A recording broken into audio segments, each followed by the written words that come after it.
नमस्कार. महाराष्ट्राचं राजकारण, समाजकारण आणि अर्थकारण तीनही पातळ्यांवर महाराष्ट्रात होत असलेला विकास जर त्याची एकत्रित चर्चा करायची असेल तर त्याच्या केंद्रस्थानी कदाचित फक्त एक माणूस असू शकतो. त्या माणसाने महाराष्ट्राला समृद्धी एक्सप्रेस हायवे सारखा एक अत्यंत महत्त्वाकांक्षी प्रकल्प दिला. महाराष्ट्रातल्या महिला त्या माणसाला लाडका भाऊ म्हणून ओळखतात, पक्षातली लोक देवाभाऊ म्हणतात आणि आपल्यासारख्या सर्वसामान्य माणसासाठी ते आपले कुटुंब प्रमुख आहेत. राज्याचे मुख्यमंत्री सन्माननीय देवेंद्रजी फडणवीस आज सकाळ संवाद या कार्यक्रमात आपल्यासोबत आहेत. आपण त्यांच्याशी निवांत आणि मनमोकळ्या गप्पा मारणार आहोत, त्यांच्याशी चर्चा करणार आहोत. तब्बल 37 सभांचा धडाका महाराष्ट्रावर लावल्यानंतर मला वाटतं की देवाभाऊ तुमच्याकडे काही विशेष शिल्लक राहिलंय ना आम्हाला सांगा. सो आजची मुलाखत जी आहे ती पहिली सकाळचं नवीन कार्यालयाचं इनॉग्रेशन झालंय आणि त्या निमित्ताने देवेंद्र फडणवीस यांची ही पहिलीच मुलाखत आपण या निमित्ताने करतो. देवेंद्रजी, आपण मुख्यमंत्री झालात, तुम्ही जो काही परत येतोय असा आम्हाला सांगितलं होतं आणि तो विश्वास ज्या पद्धतीचा होता, तुमच्या विरोधकांनी तुमच्याबद्दल राड उडवली, त्या चर्चेवरून परत हे केलं, पण त्या सगळ्या याच्यातून तुम्ही ज्या झंझावाताने परत आलात आणि ते परत आलात तेव्हा त्या तुमच्यासमोर मला वाटतं सगळ्यात मोठं आव्हान होतं ती महाराष्ट्राची आर्थिक घडी नीट बसवण्याचं आणि ते आव्हान तुम्ही सक्षमपणे पेलताना दिसताय. पण आत्ताची सिच्युएशन नेमकी कशी वाटते तुम्हाला? काय वाटतं की पुढच्या 4 वर्षात महाराष्ट्राचं हे आर्थिक गणित आपण कसं रुळावर आणणार आहात? पहिल्यांदा तर मी सकाळ माध्यम समूहाला मनापासून शुभेच्छा देतो की आपलं नवीन कार्यालय या ठिकाणी उद्घाटित झालेलं आहे आणि खूप वर्षापूर्वी प्रभादेवीमध्ये आपलं कार्यालय होतं, नंतर आपण बेलापूरला गेलात आणि आता पुन्हा इकडे आला आहात आणि अतिशय भव्य असं कार्यालय आहे, त्याबद्दल माझ्या खूप शुभेच्छा. आणि आपण जो काही प्रश्न या ठिकाणी विचारला, हे खरं आहे की आता एकूणच जी काही महाराष्ट्राची आर्थिक घडी आहे ती घडी थोडी प्रेशरमध्ये आहे, थोडी स्ट्रेसमध्ये आहे. याचं कारण आपलं दायित्व खूप मोठ्या प्रमाणात आहे. आपण काही दायित्व स्वीकारली आहेत, ती जाणीवपूर्वक स्वीकारली आहेत. सोशल सेक्टरमधलं आपलं स्पेंडिंग वाढलेलं आहे, त्यामुळे देखील थोडा स्ट्रेस आहे. पण तरी देखील मी हे म्हणू शकतो की आजही देशातल्या कुठल्याही राज्याच्या अर्थव्यवस्थेच्या तुलनेमध्ये महाराष्ट्राची अर्थव्यवस्था सगळ्यात मोठी देखील आहे आणि साऊंड देखील आहे. आजही इतक्या प्रेशरमध्येही आम्ही आमचा जो डेट GDP रेशिओ आहे हा मेंटेन ठेवलेला आहे. तो आम्ही 18-19% वर जाऊ दिलेला नाही. इतर अनेक मोठी राज्य आहेत जी 25% वर चालली गेली आहेत. आणि हे सगळं करत असताना आमचा प्रयत्न असा आहे की वेगवेगळ्या माध्यमातून गुंतवणुकीचे नवीन आयाम या ठिकाणी शोधायचे. कुठल्याही परिस्थितीमध्ये जी काही पायाभूत सुविधांची आपली गुंतवणूक आहे किंवा कॅपिटल एक्सपेंडिचर आहे हे कमी होता कामा नये. कारण ते जर कमी झालं तर त्याचा परिणाम आपल्या ग्रोथ रेटवर होईल. ग्रोथ रेटवर परिणाम झाला तर त्यातनं रोजगार निर्मिती कमी होईल आणि म्हणून ही रोजगार निर्मिती होत राहिली पाहिजे. या दृष्टीने आम्ही जे इन्फ्रास्ट्रक्चर स्पेंडिंग आहे किंवा कॅपिटल एक्सपेंडिचर आहे हे वेगवेगळ्या पद्धतीनं मॅनेज करतो आहोत. आज आपल्याला माहिती आहे कॅपिटल मार्केट इतकं मोठं झालेलं आहे. आत्ताच इथे येण्याच्या आधी नाशिक म्युन्सिपल कॉर्पोरेशनच्या ग्रीन गोदावरी बॉन्ड्स आम्ही आत्ता सबस्क्राईब केले आणि ते आम्ही फ्लोट केले आणि मला सांगताना आनंद वाटतो की नाशिक म्युन्सिपल कॉर्पोरेशनच्या एकूण स्ट्रक्चरिंगवर इन्व्हेस्टर्सनी इतका भरोसा दाखवला की 4 पटीने ते ओव्हर सबस्क्राईब झाले. तर अशा पद्धतीनं आता आपल्याला एक इनोव्हेटिव्ह फंडिंगमधनं आपली ही अर्थव्यवस्था चालवावी लागेल, हे मात्र नक्की आहे. ओव्हरऑल जर राज्याचं आपण आत्ताचं आर्थिक गणित बघितलं तर त्यात असं वाटतं की राज्यावरचा जो कर्जाचा भार होता, म्हणजे आपण 2017-18शी जर तुलना केली तर आता जवळपास 9,32,000 कोटीपर्यंत राज्यावरचं कर्ज पोहोचलेलं आहे आणि त्याच्या व्याजापोटी आपण जे पैसे भरतोय तर जवळपास मला वाटतं आपलं राज्याचं जे बजेट आहे त्याच्या 11% स्पेंडिंग करतो. पुढचं आपलं या विषयातलं फायनान्शियल मेकॅनिझम कसं असणार आहे की आपण हे जे इतका मोठ्या प्रमाणातलं कर्ज असतं ते कसं डिवाइड करतो आपण? तर नेहमी कर्ज हे ॲब्सोल्यूट नंबरमध्ये आपण बघतो, ते ॲब्सोल्यूट नंबरमध्ये बघायचं नसतं. ते अर्थव्यवस्थेचा विचार करताना अर्थव्यवस्थेचा आकारमान किती आहे आणि त्याच्या किती टक्के कर्ज आहे हे आपल्याला बघावं लागतं. जसं आपल्याकडे जेव्हा आपण जर विचार केला की समजा एक 18-19ला आपलं कर्ज कदाचित 6-7 लाख कोटी असेल, पण आपली अर्थव्यवस्था ही 25 लाख कोटीची होती. किंवा आपल्याकडे एक 4 लाखाचं कर्ज आपलं 12-13ला होतं, आपली अर्थव्यवस्था 12 लाख कोटीची होती. आता आपली अर्थव्यवस्था 45 लाख कोटीच्या वर गेली आहे. अर्थव्यवस्था जेव्हा मोठी होते त्यावेळी तुमच्याकडे येणारं टॅक्स रिअलायझेशन, तुमच्याकडे येणारा नॉन टॅक्स रेव्हेन्यू, तुमची बॉरोइंगची क्षमता, या सगळ्या गोष्टी वाढतात आणि त्या तुलनेनं हे जे काही कर्ज आहे ते वाढतं. एक गोष्ट नेहमी लक्षात घेतली पाहिजे की आपण डेव्हलपिंग इकॉनॉमी आहोत. डेव्हलपिंग इकॉनॉमीमध्ये फार रेअरली रेव्हेन्यू सरप्लस असतो. त्याच्यामुळे आपल्याला शक्यतोवर जितकं रेव्हेन्यू न्यूट्रल होता येईल तेवढं करावं लागतं, पण सगळा विकास हा आपल्याला कर्जातनंच करावा लागतो आणि तो जेव्हा आपण विकास करतो त्या विकासातनं ते कर्ज परत करण्याची क्षमता ही ऑटोमॅटिक आपली तयार होते. हे एक सायकल आहे. हे सायकल जर नाकारलं तर तुमचा कधीच ग्रोथ होत नाही. जसं आपण एक मोठा काळ आपण बघितलेला आहे की ज्या काळामध्ये आपला देशाचा ग्रोथ रेट 3 आणि 4% असायचा आणि लोक आपल्याला हिणवायचे. तर त्या ट्रॅपमध्ये जायचं नसेल तर आपल्याला स्मार्ट एक्सपेंडिचर आणि एफिशियंट एक्सपेंडिचर या 2 गोष्टी करणं फार गरजेचं आहे. आणि म्हणून आत्ता तरी मी हे म्हणू शकतो की कर्ज जरी वाढत असलं तरी प्रोडक्टिव्ह कर्ज आपण घेतो आहोत आणि या कर्जातनं आपली अर्थव्यवस्था देखील विस्तारित होते. मी तुमचं आतापर्यंतचं जे काही व्यक्तिमत्व आहे त्याच्यामध्ये जर बघितलं तर मी तुम्हाला कधीही असं भर सभेत किंवा मीटिंगमध्ये असं कधी रागावलेलं पाहिलं नाही. त्या दिवशी एका कंत्राटदारांच्या मीटिंगमध्ये तुम्ही खूप भडकलेले दिसले की तुमच्या मनात जो संताप होता तो तुम्ही ओपनली कदाचित पहिल्यांदाच एका फोरमवर मांडला. तर ही आर्थिक शिस्त लावण्याच्या दृष्टीने देवेंद्र फडणवीस याच्यापुढे हार्ड होणार आहेत का या सगळ्या बाबतीत? त्या बाबतीत मी हार्ड आहेच आणि तो जो माझा संताप आहे तो एवढाच आहे की एक प्रोजेक्ट किती दिवसात पूर्ण करायचा. शेवटी तुम्ही ज्यावेळी एखादा प्रोजेक्ट जो 3 वर्षात 4 वर्षात करायचा आहे हा 6-7 वर्षावर नेता त्यावेळी त्याच्यावर इंटरेस्ट बर्डन तयार होतं, त्याची कॉस्ट वाढते, त्याच्यामुळे त्याचा जो रिटर्न ऑन इन्व्हेस्टमेंट आहे तो पूर्णपणे कुठेतरी हेवायर होतो आणि मग आपण जे कर्ज घेतलेलं असतं ते एक प्रकारे अनुत्पादक पद्धतीचं कर्ज होतं. आणि म्हणून माझा जो संताप होता तो केवळ कॉन्ट्रॅक्टवर नव्हता, तो अधिकाऱ्यांवरही होता की तुम्ही एखादा प्रोजेक्ट ज्यावेळेस करता त्यावेळेस तो क्लीन प्रोजेक्ट करा ना, त्याच्या परवानग्या ज्या घ्यायच्या त्या आधी घेऊन ठेवा, टेंडर देऊन टाकायचं, आपलं मीटर चालू करायचं आणि मग परवानग्याच्या मागे जायचं आणि 2-2, 3-3 वर्ष परवानग्या मिळाल्याने म्हणून तो प्रोजेक्ट पुढे जातो. आणि म्हणून एक शिस्त लागली पाहिजे. मी आपल्या लोकांना सांगितलं की आज जगामध्ये मोठे मोठे प्रोजेक्ट्स हे 3 वर्ष 3.5 वर्ष 4 वर्षात होतात. तुम्ही 6-6 वर्ष प्रोजेक्टला लावता. आपल्याला ग्लोबली कॉम्पिटिटिव्ह व्हायचं असेल असं चालणार नाही. कॉन्ट्रॅक्टर्सलाही सवय लागली आहे, ते आपल्या स्पीडने काम करतात आणि इंटरेस्ट बर्डन वाढवत राहतात. आणि म्हणून मी जरा त्या दिवशी अतिशय स्पष्टपणे पुढची दिशा सांगितली की हे मला चालणार नाही. आपल्याला योग्य टाइम फ्रेममध्येच हे प्रोजेक्ट करावे लागतील आणि आपण वॉर रूमही त्याकरताच केली आहे की ज्या माध्यमातून सगळ्या परमिशन्स या वेळेत मिळाल्या पाहिजेत. आता तुम्ही बोलताना तुमच्या याच्यात अधिकाऱ्यांचा सुद्धा उल्लेख झाला.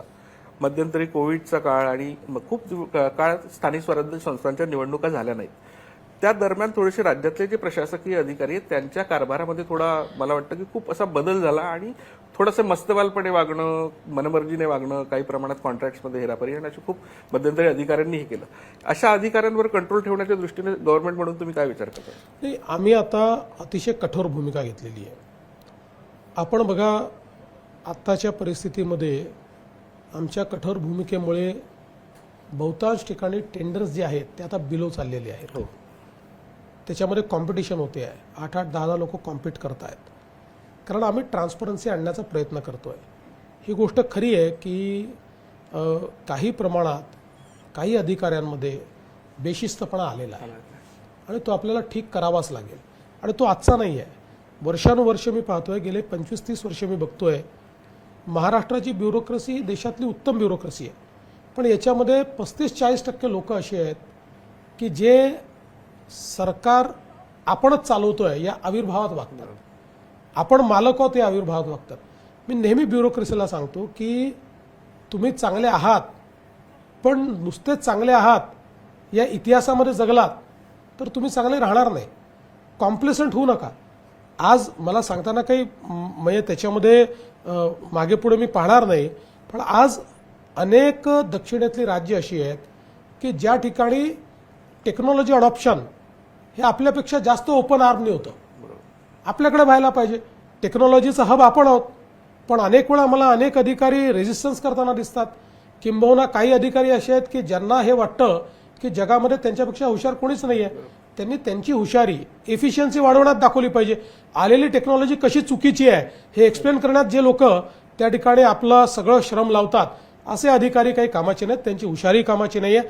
आपल्या हुशारीने आपण जनतेला किती फायदा करू शकतो, आपलं ॲडमिनिस्ट्रेशन किती एफिशियंट करू शकतो, त्यात किती ट्रान्सपरन्सी आणू शकतो, याच्यावर तुमची हुशारी ही खरं म्हणजे त्या ठिकाणी गणली गेली पाहिजे. नाहीतर किती तुम्ही डिग्र्या घेतला, तुम्ही फर्स्ट आहात, फर्स्ट क्लास फर्स्ट आहात, आणि या ठिकाणी प्रत्येक ठिकाणी तुमचं निगेटिव्ह जर ॲटिट्यूड असेल तर असे अधिकारी हे राज्याकरता काही कामाचे नाही आहेत.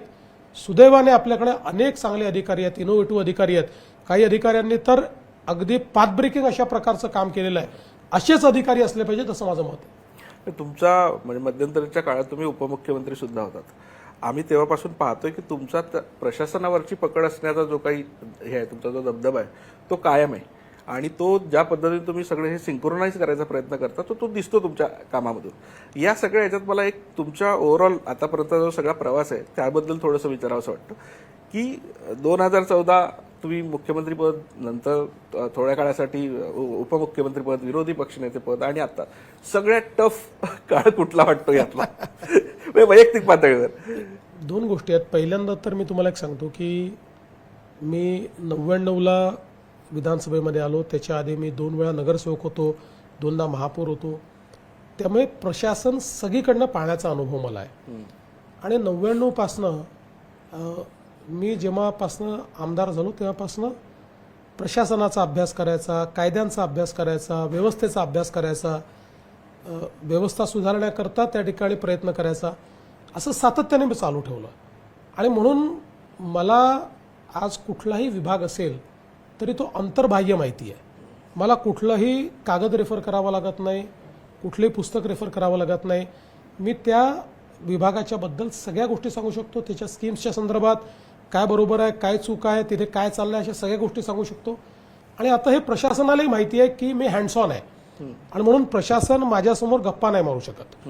आणि म्हणूनच जी काही प्रशासनावर माझी पकड दिसते याचं कारण, जेव्हा प्रशासनाला माहिती असतं की तुम्हाला या गोष्टी कळतात, तुम्हाला माहिती आहे, तुम्हाला you cannot be taken for ride, तरी प्रशासन हे एक योग्य पद्धतीनं काम करतं.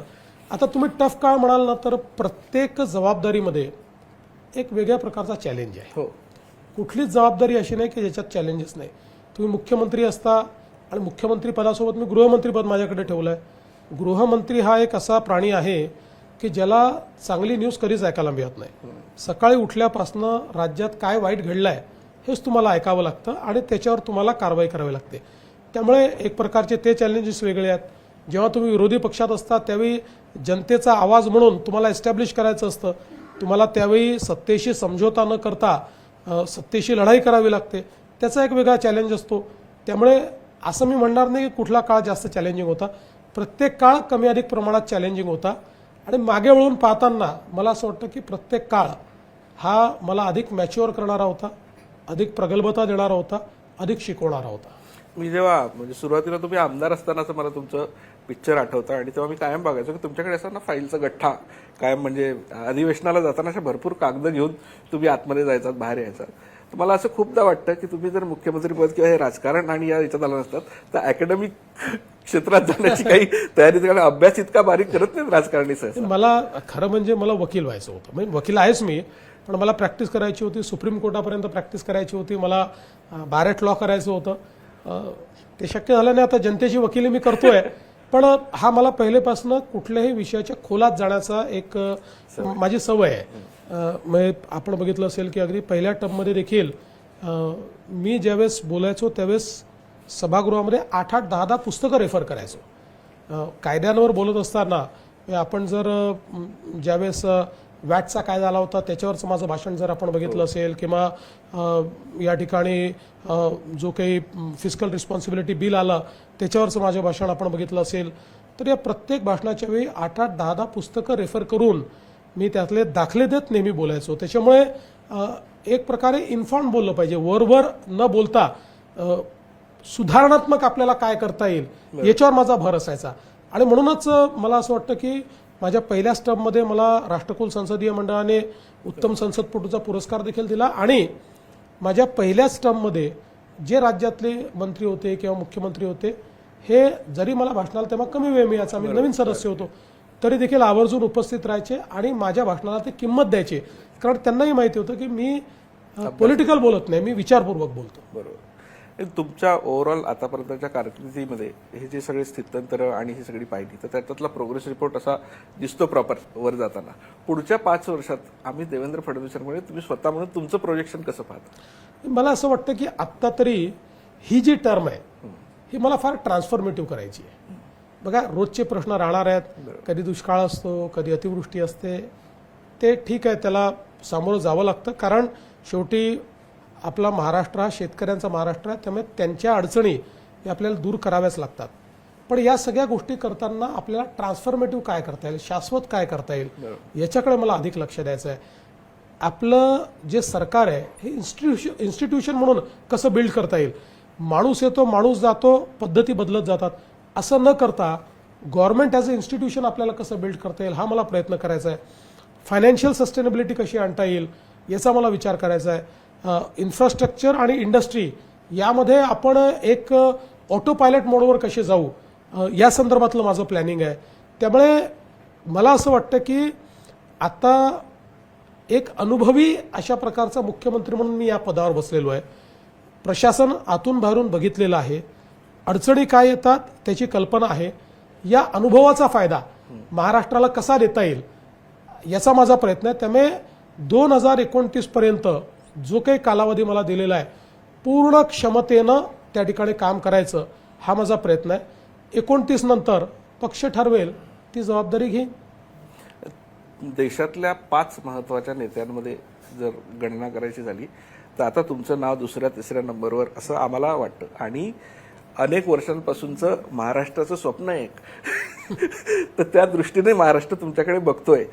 तुम्ही असा कधी त्या दिशेने विचार करायचा हे केला की तुम्हाला संधी मिळाली, मी असं नाही म्हणत, तुम्हाला माहित आहे की तुम्ही पक्षाच्या पूर्ण शिस्तीत आणि असं, पण त्या दिशेने जायच्या विचारात कधी विचार केला या विषयाचा? मी हा विचार केला नाही आणि आज तरी मला तो करायचं कारणही वाटत नाही.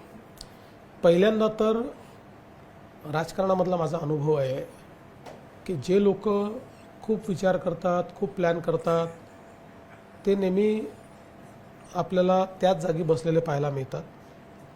शेवटी राजकारणामध्ये आपलं काम करत राहावं, तुमचं नशीब तुम्हाला जिथे न्यायचं आहे ते नेतं. एवढंच एक मी नेहमी पथ्य पाहिलेलं आहे की जी भूमिका मिळाली त्यात आपली पूर्ण जान झोकून द्यायची, पूर्ण ताकदीनं ती भूमिका निभवायची. त्यामुळे मला कधी कुठली भूमिका निभावताना कमीपणा वाटला नाही. प्रत्येक भूमिकेमध्ये तुम्ही बघितलं असेल मी फक्त माझं जॅकेट चेंज करतो, म्हणजे व्हर्च्युअल जॅकेट जे आहे ते चेंज करतो. काल मुख्यमंत्री आहे तर मुख्यमंत्र्याच्या याच्यात, आज विरोधी पक्षनेते आहेत तर विरोधी पक्षाच्या याच्यात, मग उपमुख्यमंत्री आलं तर उपमुख्यमंत्री. त्यामुळे त्याच्यामध्ये दुसरं, देशातली एक वस्तुस्थिती आपण समजून घेतली पाहिजे की आज देशामध्ये मोदीजींसारखे एक अतिशय सक्षम पंतप्रधान आपल्याला लाभले आहेत. सुदैवाने मोदीजीची तब्येत अतिशय उत्तम आहे. कार्यक्षमता ही 40 वर्षाच्या व्यक्तीला लाजवेल अशा प्रकारची त्यांची कार्यक्षमता आहे. त्यामुळे आमच्याकरता तर हे अगदी स्पष्ट आहे की 2029 नंतरही मोदीजीच देशाचे पंतप्रधान राहतील आणि मोदीजींच्याच नेतृत्वात हा देश पुढे जाईल. तुम्ही मतांचा कुंभमेळावा 8-10 दिवस करून आलात आणि आपल्याकडे नाशिकला कुंभमेळावा आहे आता, आणि तिथे झाडं कापण्याच्या मुद्द्यांवरून गेल्या काही दिवसांपासून प्रचंड राड उठते, लोकांचा विरोध आहे. खरंच अशी वृक्षतोड करणं आणि हे करणं अवॉइड करता येऊ शकत नाही का? पहिली गोष्ट तर अशी आहे की साधारणपणे वृक्षतोड टाळली पाहिजे याबद्दल कोणाचं दुमतच असू शकत नाही. फक्त याचं राजकीयकरण हे चुकीचं आहे. असं आहे की साधुग्रामची ही जागा कित्येक वर्षापासून त्या ठिकाणी साधुग्राम आपण तयार करतो. आपण जर त्याचा 2015चा गुगल इमेज बघितली, 2016ची गुगल इमेज बघितली, इथे कुठलंही झाडं नाहीत.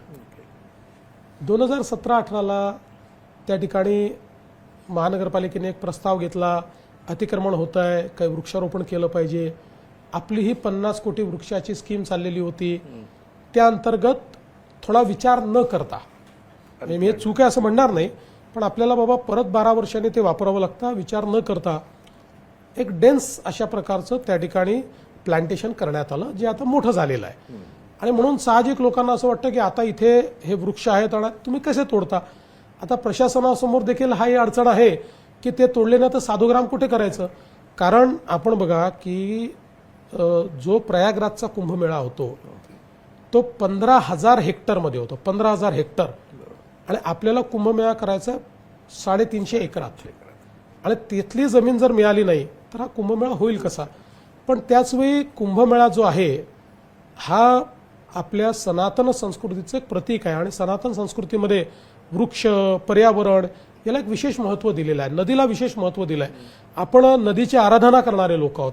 आणि म्हणून एक प्रकारे हाही समज लोकांचा जो आहे की बाबा कुंभमेळा करता आणि वृक्ष कसे तोडता, तर तो देखील योग्य आहे. तर मग यातला नीट मधला मार्ग काढावा लागेल आपल्याला. जागा पण आपल्याला वापरता येईल, पण जेवढी वृक्ष वाचवता येतील तेवढी वाचवली पाहिजे. काही वृक्ष ट्रान्सप्लांट करावे लागले तर ती ट्रान्सप्लांट केली पाहिजे. मी जी काही प्रशासनाशी चर्चा केली, कारण या गोष्टी काही माझ्या स्तरापर्यंत आल्या नाही, पण मी सगळं माध्यमात आल्यानंतर प्रशासनाशी चर्चा केल्यानंतर प्रशासनाचे मत आहे की जे त्यातनं बेस्ट करता येईल ते करण्याचा आपण प्रयत्न करू. कुंभमेळाही झाला पाहिजे आणि आपल्याला झाडं देखील कशा पद्धतीनं जास्तीत जास्त वाचवता येतील हा प्रयत्न केला पाहिजे. फक्त मला असं वाटतं की याचं जे राजकीयकरण चाललेलं आहे ते काही योग्य नाही आहे. प्रत्येक गोष्टीत राजकारण आणायचं हे योग्य नाही. आणि मला तर आश्चर्य वाटतं की जे लोक धर्माला अफूची गोळी म्हणतात तेच सगळ्यात जास्त मैदानात दिसून राहिले. यात पर्यावरणाच्या अँगलने मला गेल्या काही दिवसापासून, आता तुम्हाला पण जाणवत असेल ते सातत्याने, मानव आणि प्राणी हा संघर्ष ओव्हरऑल खूप वाढत चाललाय. म्हणजे आपलं शहरीकरण वाढतंय आणि हे तो ओव्हरऑल जेव्हा आपण ही शहरं प्लॅन करतो आपल्या गावांचं, आता नगरपंचायती आणि याचं सगळं जे प्लॅनिंग करतो, तर असं वाटतं का की कायम आपण हे गृहीत धरताना आपण फक्त माणसाच्याच अँगलने प्लॅनिंग करतो. हा आपल्या बाजूची जी सगळी इकोसिस्टीम आहे त्याचा आपण खूप विचार करत नाही. आणि त्याच्यामुळे हा संघर्ष हळूहळू तीव्र होत चालला आहे. आणि त्याचा परिणाम म्हणजे त्यात मनुष्यहानी पण होते आणि त्याच्या जनावरांचा, तर त्याचा विचार कुठेतरी कमी पडतो. तुम्ही कधी विचार केला या गोष्टीवर? नाही, हे काही प्रमाणात खरंच आहे, पण याचे वेगवेगळे अँगल्स देखील आहेत. बघा काय असतं की आता समजा पश्चिम महाराष्ट्रामध्ये बिबट्याचा आता खूप प्रादुर्भाव झाला, म्हणजे खूप मोठ्या प्रमाणात ते दिसत आहेत. महाराष्ट्रात सगळीकडेच दिसत आहेत. आपल्या पूर्व विदर्भामध्ये वाघाचा जास्त प्रकोप आपल्याला पाहायला मिळतोय. याचं मेन कारण काय आहे की गेले काही वर्ष आपण प्राण्यांचं संवर्धन केलं. प्राण्यांची संख्या संपत होती, ती आपल्या इकोसिस्टीमच्या दृष्टीने महत्त्वाची होती. आणि म्हणून आपण खूप स्ट्रिक्ट अशा प्रकारचे रेग्युलेशन्स आणले, त्यांचं संवर्धन केलं. त्यामुळे आता त्यांची संख्या मोठ्या प्रमाणात वाढली आहे. आता ही संख्या वाढल्यानंतर त्याचे काही चॅलेंजेस आहेत. उदाहरणादाखल आपण जर ईस्टर्न विदर्भाचा सगळा हा जो बेल्ट बघितला की जिथे खूप मोठ्या प्रमाणात आपले वाघ आहेत, टायगर्स आहेत, तर वाघ असा प्राणी आहे की ज्याचा इलाका तो मार्क करतो. आता संख्या वाढल्यानंतर तेवढा जास्तीचा इलाका त्याला हवा लागतो. आता कोर झोन नंतर जो बफर झोन आहे तिथेही टायगर झोन तयार झालेला आहे. पण आता जी संख्या आहे ती जर सातत्याने वाढत राहिली तर अर्थातच त्याच्याकरता जर एरिया राहिला नाही तर तो नवा एरिया शोधेल. आणि म्हणून याकरता आवश्यकता काय आहे तर ग्रासलँड्स तयार करायची. कारण शेवटी तो जो एरिया मार्क करतो किंवा जो त्याला एरिया लागतो तो शिकारी करता लागतो. ग्रासलँड जर जास्तीत जास्त तयार झाले तर त्यातनं आपल्याला त्याच्याकरता जे काही हरिण असेल किंवा जे काही त्याचं हे आहे ती तयार होते आणि तो त्या इकोसिस्टीम मध्ये राहतो, मग तो शहराकडे येत नाही. तर हे आता तयार करण्याची आवश्यकता. आणि त्यासोबत समृद्धीत तुम्ही हा प्रयोग केला होता, मला बऱ्याच ठिकाणी केलाय आपण. आता आपण तो करतोय. एक आपण अतिशय कॉम्प्रिहेन्सिव्ह पॉलिसी तयार केली आहे, ज्या पॉलिसीमध्ये विशेषतः वाघाच्या क्षेत्रामधली जी गावं आहेत या गावांना इको टुरिझम मध्ये समाविष्ट करून घेऊन हा जो वाघ आहे या वाघांपासून त्यांना वाचवायचं आणि त्याचवेळी त्यांच्याकरता एक इन्कमचा सोर्स यातनं तयार करायचा. अशा प्रकारच्या कन्झर्वन्सीज आपण तयार केल्यात. काही कन्झर्वन्सीज तयार झाल्यात, त्याच आता मोठ्या प्रमाणात कशा करता येतील हा आपला प्रयत्न आहे. ग्रासलँड जास्त तयार कसे करता येतील हा आपला प्रयत्न आहे. दुसरीकडे बिबट जो आहे ते बिबट्याचं जर आपण बघितलं तर त्यांची संख्या वाढली. आता जवळपास 1300 बिबटे आहेत एका 1.5 जिल्ह्यामध्ये. त्यामुळे ही संख्या मोठी वाढली आहे. आणि त्यातल्या त्यात आपण जर बघितलं तर काय झालं की जसं जंगलामध्ये हे बिबटे होते तसे मला आमच्या फॉरेस्टच्या लोकांनी सांगितलं की जे आपले उसाचे शेतं आहेत तर जे ऊसाच्या शेतीमध्ये ज्यांनी जन्माला घातले, जिथे ते मोठे झाले किंवा ज्यांचं हॅबिटॅटच ऊसाची शेती झालं, असे जे बिबटे आहेत ते गावाकडे जास्त जातात. याचं कारण त्यांचं फॉरेस्टमधलं जे काही ओरिएंटेशन आहे ते नाही आहे. त्यांचं ओरिएंटेशन हे गावाकडचं आहे. आणि मग आधी माकडं, मग कुत्रे असं सगळं खाऊन झालेलं आहे. आणि आता त्यांना ज्यावेळी कमतरता पडते किंवा त्यांना आवश्यक ते खाद्य मिळत नाही, त्यावेळी ते शहरात जाऊन मग वेगवेगळे हल्ले करतायत. त्यामुळे आता याच्यावर आपल्याला कारवाई करावी लागेल. एकतर विल्डरनेस जो आहे आपल्याला ते वनीकरण वाढवून ती एक व्यवस्था करावी लागेल की वनात राहतील. वनाच्या बाहेरचे जे आहेत ते आपल्याला पकडावे लागतील. त्याचं स्टरलायझेशन आपण करणार आहोत, त्यांचं रेस्क्यू सेंटर आपण तयार करतो आहोत. कारण शेवटी या सगळ्या याच्यात मॅन ॲनिमल कॉन्फ्लिक्टमध्ये ॲनिमल तर महत्वाचं आहे, पण माणसाचं जीवन हे अधिक महत्वाचं आहे. खरंय. तुमच्या सरकारच्या कार्यकाळात मराठीला अभिजात भाषेचा दर्जा मिळाला. अत्यंत जुनी मागणी होती. मराठी माणसाचं स्वप्न होतं की अभिजात भाषेचा दर्जा मिळाला, तो दर्जा मिळाला. आणि त्यासाठी तुम्ही जे केलेले प्रयत्न आहेत ते संपूर्ण महाराष्ट्राला माहिती आहेत. पण गेल्या काही काळात आपण जर मुंबईचा स्पेसिफिकली विचार केला तर इथे थोड्या प्रमाणात मराठी माणसाची गडचेपी होते असं दिसतंय. म्हणजे काही विशिष्ट समाज, काही विशिष्ट लोक, कबूतरखान्यासारखा मुद्दा असू दे किंवा मराठी माणसाचा त्याचा ओव्हरऑल रोजगार, धंदा आणि त्या अनुषंगाने असल्यामुळे तर मराठी माणूस कुठेतरी मुंबईपासून दूर जातोय, त्याची गडचेपी होते असं वाटतं एकीकडे. आणि दुसरीकडे सरकारची जी काही धोरणं आहेत, म्हणजे मध्यंतरी प्राथमिक शाळांमध्ये ते 4थी पर्यंतचं भाषा धोरण सरकारने जाहीर केलं, त्यानुसार थोडंसं इथे आपला इनबॅलन्स होतोय असं वाटतं का? पहिल्यांदा तर माझं मत असं आहे की मुंबईमध्ये मराठी माणसाची गळचेपी कोणीच करू शकत नाही आणि ती आम्ही कधी होई देणार नाही. हे खरं आहे की मुंबईमध्ये एक कॉस्मोपॉलिटन शहर झालं आहे. आजही इथली सगळ्यात मोठी पॉप्युलेशन ही मराठी स्पीकिंग आहे. देशभरातनं लोक आले आहेत, वेगवेगळे भाषा बोलणारे, वेगवेगळे सामाजिक परिवेश असलेले लोक आपल्याला या ठिकाणी दिसतात. पण प्रिडॉमिनंटली मुंबई मराठी आहे आणि ती जन्मभर मराठीच राहणार आहे. त्याचं मराठी पण कोणी घालवू शकत नाही. हे खरं आहे की मध्यंतरीच्या काळामध्ये आपल्या रिडेव्हलपमेंटच्या पॉलिसीज अशा होत्या की ज्या पॉलिसीजने मराठी माणसाला मुंबईच्या बाहेर जायला मजबूर केलं. पण आता आपण ज्या पॉलिसीज आणलेल्या आहेत त्यामुळे मराठी माणसाला मुंबईमध्येच घर मिळतं आहे, मोठं घर मिळतं आहे, तो इथेच पुनर्वसित होतोय. त्यामुळे आता आपली मराठी लोकसंख्या इथनं कमी होण्याचं काही कारण नाही आहे.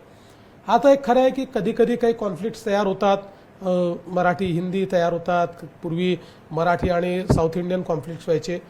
पण हे जेवढ्या मोठ्या प्रमाणात दाखवले जातात तेवढ्या मोठ्या प्रमाणात नाही आहे. कारण मुंबईच्या संस्कृतीमध्ये सगळे लोक गुण्यागोविंदाने नांदणारे आहेत. म्हणजे आपण बघा की गणेश उत्सव मराठी माणसाचा उत्सव आहे, अख्खी मुंबई साजरा करते.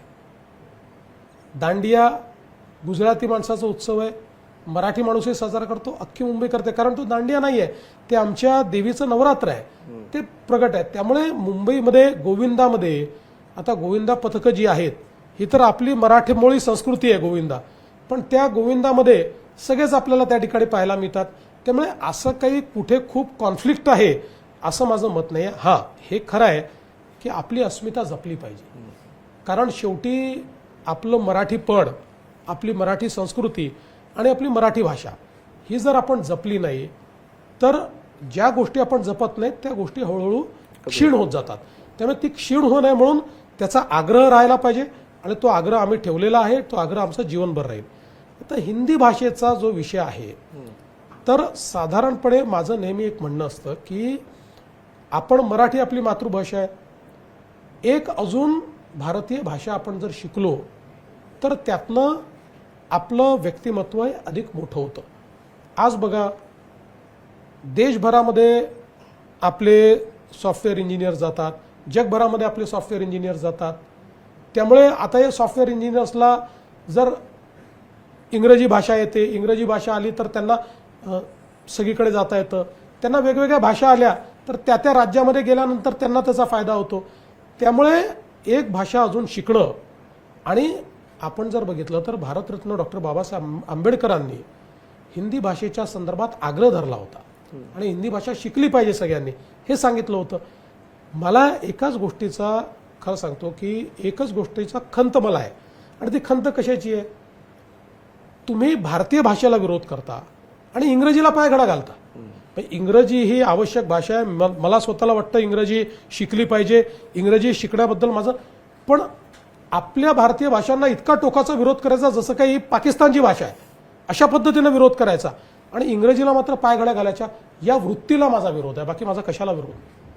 हे जे मराठीपणाचं गाठोडे आहे ते ज्या दिशेने जातं तर ती दिशा महानगरपालिकेच्या निवडणुकांकडे जाते जनरली. तर त्या दृष्टीने आता ऑब्व्हियसली तुमची तयारी सुरू झालेली असेल आणि तर जागा वाटप आणि ओव्हरऑल या याच्यावर काही बेसिक चर्चा सुरू झाली आहे. आता आम्ही चर्चा सुरू करू. आतापर्यंत आम्ही सगळे नगरपालिकेच्या निवडणुकीमध्ये होतो. आता महानगरपालिका, मला असं वाटतं की सेकंड टप्प्यामध्ये आता कोर्टाच्या निकालामुळे इलेक्शन कमिशननी स्पष्ट केलं की आम्ही आता महानगरपालिका घेणार. त्यामुळे मला असं वाटतं की पुढच्या 4-5 दिवसामध्ये आम्ही आमच्या महायुतीमध्ये ज्या महानगरपालिका मोठ्या आहेत, महत्त्वाच्या आहेत, अशा सगळीकडे जागा वाटपाची चर्चा सुरू करू. तुमचे सहकारी मंत्री आहेत एकनाथ शिंदेजी, ते गेल्या 3-4 दिवसापासून वेगवेगळ्या ठिकाणी इंटरव्ह्यूज देत आहेत आणि त्या इंटरव्ह्यूजमध्ये ते सांगतात की आमच्याकडे ऑलरेडी 117 सिटिंग नगरसेवक आहेत, तर आमच्याकडे जेवढे सिटिंग आहेत तेवढ्या लोकांना तरी आम्हाला तिकीट आधी लागणारच आहे. तर हे जे तुमच्यामध्ये आणि शिंदे साहेबांमध्ये खूप प्रेम वाढतंय गेल्या काही दिवसांमध्ये. तुम्ही दोघं जण एकाच दिवशी सेम दिवशी सांगता की आम्ही दोघं जणांचे रिलेशन्स एकदम चांगले आहेत आणि ते असावेत अशी आमची सदिच्छा आणि अपेक्षा सुद्धा आहे. पण थोडे फार प्रमाणात तुमच्यातले कॉन्फ्लिक्ट दिसायला लागलेत बाहेर, तर ते हे महापालिकेच्या अनुषंगाने सुरू असलेली बॅटिंग समजायची. मला असं वाटतं की कॉन्फ्लिक्ट्स वगैरे नाही आहेत. आपल्या घरामध्येही 2 भावांची प्रत्येक गोष्टीत मतं एक नसतात, ती वेगवेगळी असतात. ती प्रखरतेने दोन्ही भाऊ मांडत असतात. तसं काही गोष्टींवर आमचं एकमत नाही होत. सगळ्या गोष्टीत एकमत झालं असतं आम्ही वेगळे पक्ष कशाला राहिलो असतो, एकच पक्ष राहिलो असतो. त्यामुळे आम्ही तिघेही वेगवेगळे पक्ष आहोत. आमची काही मतमतांतर आहेत, पण ब्रॉडर इश्यूजवर आम्ही एकत्रित आहोत आणि आम्ही एकत्रित राहणार आहोत. त्यामुळे एखाद्या निवडणुकीत आम्ही सोबत आहोत की नाही आहोत, शेवटी कार्यकर्त्यांच्या निवडणूक आहेत. आपण प्रत्येक गोष्ट कार्यकर्त्यांवर लादू शकत नाही. आमच्या निवडणुका आहेत तर तुम्ही राबून काम करा आणि तुमच्या निवडणुका आल्या की तुमच्यावर गोष्टी आम्ही लादू, असं चालत नाही. त्यांच्याही भावनेची कदर आपल्याला करावी लागते आणि म्हणूनच आम्ही नगरपालिकेत निर्णय घेतला की शेवटचा कार्यकर्ता लढतो. ठीक आहे, जिथे शक्य आहे तिथे करू, जिथे नाही तिथे. त्यामुळे याचं तुम्ही बघितलं असेल, असंही आपल्याला दिसलं की तिघही वेगळे लढतोय, असंही दिसलं की तिघही एकत्रित लढतोय, असं दिसलं की शिंदेसाहेब आणि पवारसाहेब एकत्रित आहेत, आम्ही वेगळे आहोत, आम्ही आणि शिंदेसाहेब एकत्रित आहोत, पवारसाहेब वेगळे आहेत, आम्ही आणि पवारसाहेब एकत्रित आहोत, शिंदेसाहेब वेगळे आहेत. सगळ्या प्रकारची कॉम्बिनेशन्स आम्ही या निवडणुकीमध्ये पार पाडलेली आहेत. कारण ही कार्यकर्त्यांची निवडणूक आहे. महापालिकेची निवडणूकही कार्यकर्त्यांचीच आहे, पण त्याच्यामध्ये स्टेक्स मोठे आहेत. लार्जर अशा प्रकारचं एक पिक्चर आहे. त्यामुळे तिथे आम्ही एकत्रित येण्याचा प्रयत्न निश्चितपणे करणारच आहोत. जेव्हा बीजेपीचा विषय येतो तर भारतीय जनता पक्षाला आता तसं पाहिलं तर फार साथीदारांची गरज नाही. तुमची कपॅसिटी आता 100% भाजप दिसते सगळीकडे. नुसतं महाराष्ट्रातच नाही तर देशभरातलं वातावरण असं आहे की सगळीकडे भाजप आहे आणि तुमची तेवढी ताकद आहे. तरी सुद्धा हे युतीचं गाठोड पुढे कितपत घेऊन चालायचं. मला असं वाटतं की आमचे जे मित्र आहेत यांना सोबत ठेवायचा हा आमचा निर्णय आहे आणि ताकद वाढली असली तरी देखील माझं मत आहे की आजही महाराष्ट्रामध्ये आमच्या दोन्ही मित्रांची आम्हाला गरज आहे आणि भविष्यातही 2029 मध्येही आम्ही युतीनेच निवडणुका लढणार आहोत. त्यामुळे आम्ही ताकद वाढवतच राहू. ताकद आम्ही कुठेही आपली कमी होऊ देणार नाही. ताकद वाढवत राहू, पण ताकद वाढली म्हणून मित्रांना सोडून द्यायचं असं आम्ही कधीच करणार. आपण मध्यंतरीच्या काळात काय बघितलं, मराठा आरक्षण, मराठा आणि ओबीसी संघर्ष झाला आणि या सगळ्या गोष्टी ओव्हरऑल आपला जो महाराष्ट्रातला सामाजिक ताण आहे तो थोडासा वाढतोय असं वाटतं. आणि जेव्हा जेव्हा मराठा आरक्षण किंवा मराठा ओबीसी संघर्ष असा विषय येतो तर दरवेळेस देवेंद्र फडणवीसांना विलन करण्याचा प्रयत्न होतो. स्पेसिफिकली म्हणजे महाराष्ट्रातले इतर कुठल्याही पक्षाचे नेते येत नाहीत, कोणीच कुठे आजूबाजूला कोणी दिसत नाही आणि सेंटर ऑफ अट्रॅक्शन नेहमी देवेंद्रजीच असतात. स्पेसिफिकली इतकं प्रेम काय आहे विशिष्ट लोकांचं तुमच्या? नाही, मला असं वाटतं की एक तर तुम्ही जे बोललात ते खरं आहे की सामाजिक संघर्षाने आपली सामाजिक वीण जी आहे ती कुठेतरी आपल्याला ढिली झालेली, सैल झालेली आपल्याला पाहायला मिळते. मी नेहमी सांगतो की मराठा असतील, ओबीसी असतील, मायक्रो ओबीसी असतील, आपले वेगवेगळे अनुसूचित जाती, अनुसूचित जमाती असे सगळे समाज असतील, शेवटी आपण सगळे छत्रपती शिवरायांचे मावळे आहोत. आपण प्रत्येकाचा इतिहास बघा, त्या इतिहासाचा सुवर्णक्षण हा छत्रपतींच्या राज्यातच आपल्याला पाहायला मिळतो.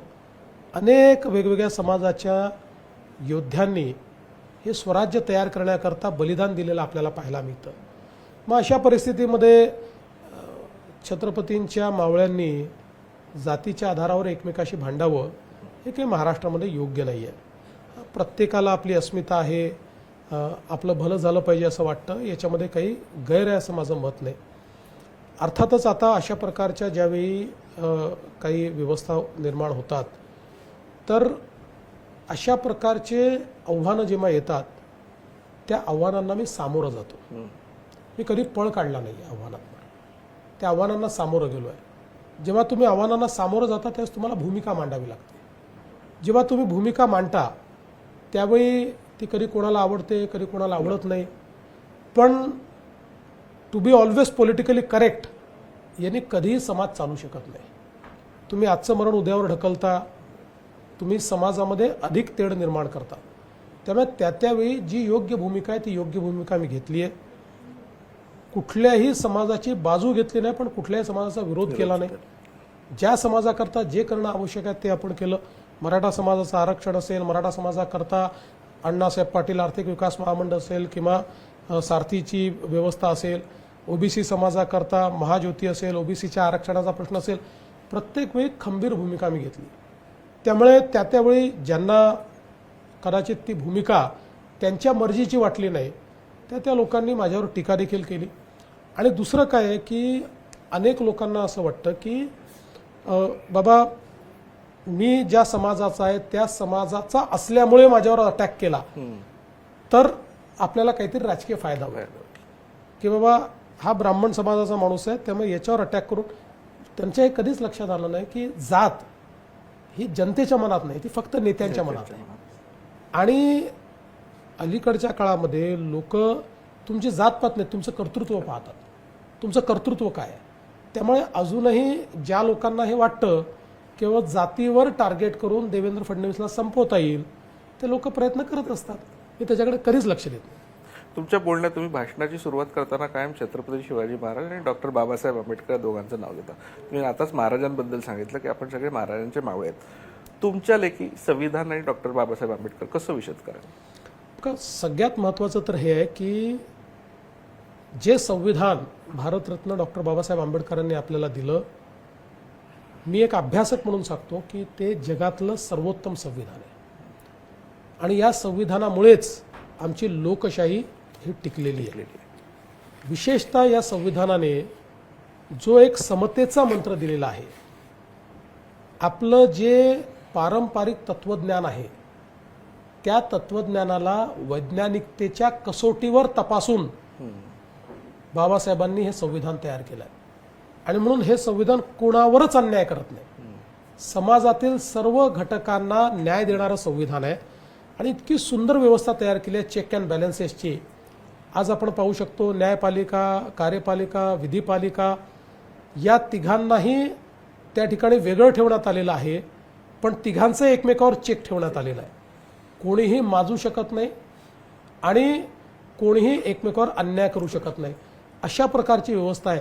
म्हणजे मी तर तुम्हाला सांगतो, मी अनेक वेळा विधानमंडळात हे सांगितलेलं आहे की आपल्या संविधानाने तयार केलेलं विधानमंडळ किंवा कायदेमंडळ एक असं उपकरण आहे की देशासमोरची कुठली समस्या त्याचं उत्तर आपल्याला संविधानात सापडतं, या व्यवस्थेमध्ये आपल्याला सापडतं.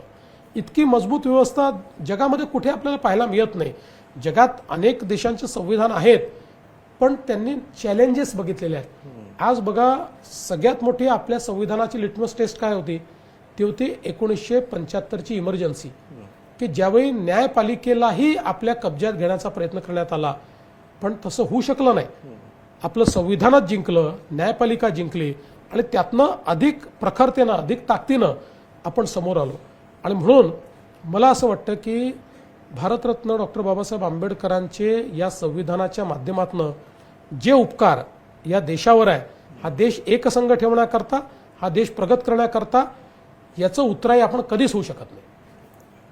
कुठल्याही याच्यात म्हणजे महाराष्ट्रातला शेतकरी हा आपल्या कुठल्याही सरकारचा कोर असतो. जूनमध्ये काहीतरी कर्जमाफीच्या संदर्भात सरकार विचार करत होतं, तर त्या अनुषंगाने काही प्लॅनिंग आपण ऑलरेडी केली नाही, आम्ही कर्जमाफी जी आहे ती निश्चितपणे करणार आहोत. त्या संदर्भातली आमची कमिटी आता काम करते आहे.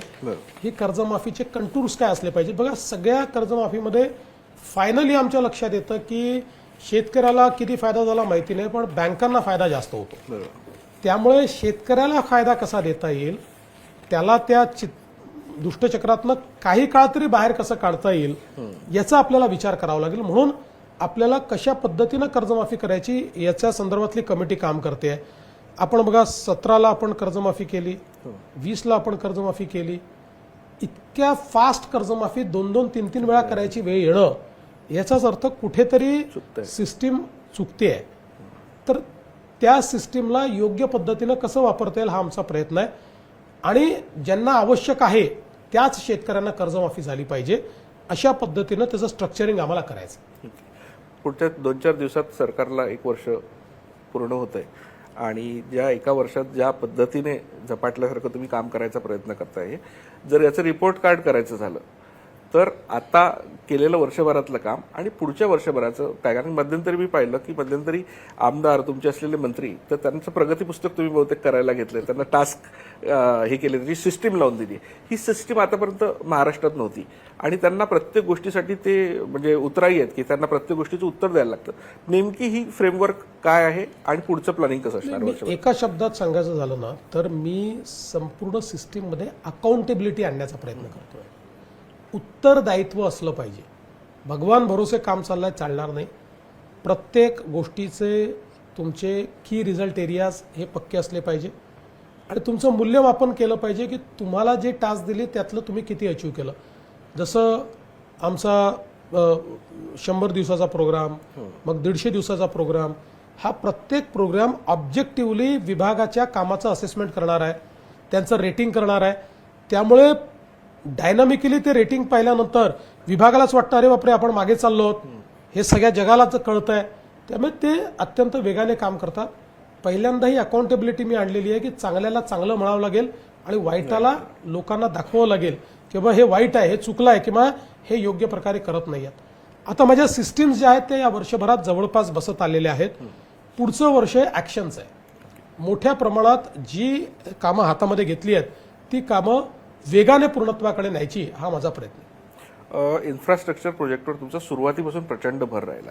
म्हणजे ज्या वेळेत तुम्ही समृद्धी एक्सप्रेस सारखा इतका मोठा आणि कॉस्ट हेवी प्रोजेक्ट तो पूर्ण केला, मुंबईतल्या मेट्रो लाईन्स इतक्या सुरू झाल्या, पण मुंबईत जर आता बघितलं आपण ओव्हरऑल ना तर काही नवीन कोंडीची ठिकाणं तयार व्हायला लागली आहेत. प्लॅनिंगमध्ये असं जाणवतं थोड्या ह्याच्यात की हा नवीन एक ऑप्शन सुरू झाला पण दुसरा नवीन एक प्रॉब्लेम उभा राहतोय. आणि मुंबई तसं तिन्ही बाजूने वॉटरफ्रंट आहे. तर मला कायम असं वाटतं की मुंबईला या वॉटरफ्रंटचा आपण पाहिजे तसा उपयोग केला नाही किंवा जेव्हा जेव्हा करायचा प्रयत्न केला तेव्हा ते कॉस्ट वाईज इतकं हेवी होतं की ते लोकलच्या प्राइस सोबत त्याचं कंपॅरिझन होतं. तर त्याच्यामुळे तो प्रोजेक्ट वारंवार फेल जातात. तर ही कनेक्टिव्हिटी जोडण्याच्या अनुषंगाने आता ही पूर्णपणे आपण जोडतो. एक तर आपला कोस्टल रोड आता जो आहे तो बांद्रा वर्सोवाचं काम चाललंय. वर्सोव्यापासनं तर भाईंदरपर्यंत म्हणजे वर्सोवा दहिसर, दहिसर भाईंदर अशा या टप्प्याचंही काम सुरू केलेलं आहे ऑलरेडी. भाईंदरच्या उत्तनपासनं तर विरारपर्यंत आपण कोस्टल रोड करतोय. विरारपासनं मल्टी मॉडेल कॉरिडॉर जो आहे तो आपण अलिबागपर्यंत आणतोय आणि परत आपल्या अटल सेतूमुळे आणि बाकीचे जे पुलं करतोय. एक प्रकारे तुम्ही जसं म्हटलं तसं एक कोस्टल रिंग ही पूर्ण आपण MMR रिजनला आता तयार करतोय. वॉटर ट्रान्सपोर्ट आपण तयार करतो आहोत. आपण मेट्रो देखील तयार केलेली आहे आणि पुढच्या काळामध्ये मी गमतीनं असं म्हणालो की आता मुंबईमध्ये आम्हाला पाताल लोक देखील तयार करायचं आहे. म्हणजे टनेल्सचं नेटवर्क तयार करायचं आहे की ज्या ठिकाणी कंजेशन आपल्याला रस्त्यावर रुंदीकरण करता येत नाही, वरती ब्रिजेस तयार करता येत नाही, अशा ठिकाणी आता टनेल्सचं एक नेटवर्क देखील आम्हाला तयार करायचं आहे. पॉलिटिकल याच्यामध्ये जेव्हा तुमच्यासोबतचे काही नेते काम करतात, म्हणजे रवींद्र चव्हाणांच्या याच्यावर शिंदे साहेबांनी बरेच मध्यंतरी आरोप केले की त्यांची जी काही वर्किंग स्टाईल आहे त्याच्यावर मी सेपरेटली बोलणार आहे असं त्यांचं म्हणणं आहे. तर ते आपल्याला आतापर्यंत माहीत नाही की नेमकं त्यांना काय म्हणायचं आहे. परवाच्या दिवशी आशिष देशमुखांनी ज्या पद्धतीचं स्टेटमेंट केलं ते स्टेटमेंट खूप म्हणजे तुमच्या इमेजला न शोभणारं ते स्टेटमेंट होतं. तुम्ही कान उघडणी केल्याचं मला कळलं त्यावरून. नेमकं काय? आशिष देशमुख हे एक अत्यंत हुशार अशा प्रकारचं व्यक्तिमत्व आहे. Is very intelligent person. पॉलिटिकलीही अत्यंत ॲक्टिव्ह अलर्ट अशा प्रकारचं त्यांचं व्यक्तिमत्व आहे. फक्त काही काही वेळेला माझ्या लक्षात आलं की ते भाषण करताना भावनेत येतात आणि भावनेत येऊन आपण एखादा शब्द काय बोलतो हे अनेक वेळा आपल्या लक्षात येत नाही किंवा त्याची इम्प्लिकेशन्स काय आहेत हे लक्षात येत नाहीत. त्यामुळे मी त्यांना हे सांगितलं की आपण किती भावनेत आलो तरी देखील आपण पब्लिक फिगर आहोत, पब्लिक रिप्रेझेंटेटिव्ह. त्यामुळे आपल्या बोलण्याचा काय अर्थ जातो हा आपण लक्षात घेतला पाहिजे. आणि मला असं वाटतं की ते त्यांच्याही लक्षात आलं. कालही त्यांनी त्यांच्या भाषणामध्ये त्याचं क्लॅरिफिकेशनही दिलं आणि एक अतिशय योग्य अशा प्रकारची भूमिका ही त्यांनी मांडली. तुम्ही रवी चव्हाणांचं बोललात. तुम्हाला आतली गोष्ट सांगतो की रवींद्र चव्हाण आणि शिंदेसाहेब यांची खूप जुनी मैत्री आहे. खूप वर्ष एकत्रित दोघांनी काम केलेलं आहे. कार्यक्षेत्र एक आहे. म्हणजे शिंदेसाहेब तर आता महाराष्ट्राचे नेते आहेत पण मूळ कोकणातलं कार्यक्षेत्र त्यांचं आहे, ठाणे जिल्हाच आहे. त्याच्यामुळे अनेक वेळा कॉन्फ्लिक्टिंग इंटरेस्ट येतात.